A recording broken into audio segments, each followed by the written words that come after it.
Here we are standing in the Battle of Ox Hill in Chantilly, Fairfax County. This battle was important because both sides had to prevent the coming forward of the other side. The Union were successfully stopped and both generals were killed as well as their armies, and the Confederates kept moving forward along with their plan. This landmark shows the battle and death of General Stevens in the war and shows what his strategy was during the war and how he ended up dying. This photo accurately shows that where the wounded were left behind and the destinations of where they were took from and took to, such as the Confederate Field Hospital at Chantilly, which is 2.5 miles away from this location, and the Millen House and outbuildings that are right down the road, about 3 minutes. The Union forces collected their wounded at the Millen House just south of here, which served as a federal hospital. There were surgeons there working until late at night and doing amputations, till around 3 a.m. and when the Union Army withdrew. The Confederates established temporary hospitals at locations along the Little River Turnpike.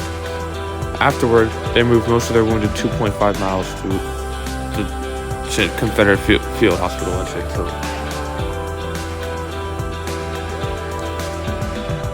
This map shows the historic landmarks all around Fairfax County. This is a picture that talks about the wounds suffered at Ox Hill, Chantilly, September 1st, 1862. Union soldiers at Chantilly had gunshots to their right thighs, making their legs amputated and sending them to the hospital.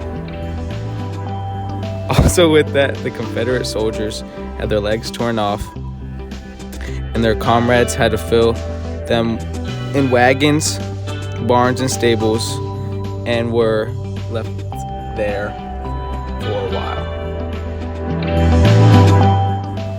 In the Battle of Ox Hill, there were 4 more important generals and 2 in each army. The first one was Brigadier General Isaac Stevens for the Union, who was born in Massachusetts and died here in Ox Hill, 1862, and was buried in Newport, Rhode Island. The next Union general was Major General Philip Kearny, who was born in New York City and died here in Chantilly, 1862, and was buried in New York. Lastly, the first Confederate general's name was Brigadier General Alexander R. Lawton. He was born in South Carolina and died in 1896, and was buried in Savannah, Georgia.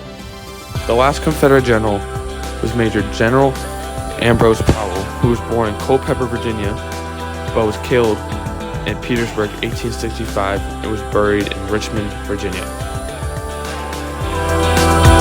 This photo right here shows the in-detail version of the Battle of Ox Hill. As you can see, in current view, the battle shows the strategies used by Union and Confederate sides, and shows what and where we are on that map. He was killed at Ox Hill, 1862, buried in Newport, Rhode Island. With that, General Stevens was born in Massachusetts, 1818. He was appointed first governor of Washington Territory by President Franklin Pierce, 1853.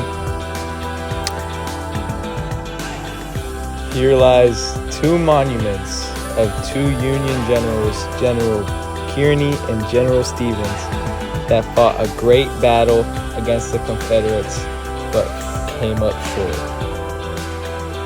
Also, General Kearny was born in New York City, 1815, with a law degree out of Columbia College.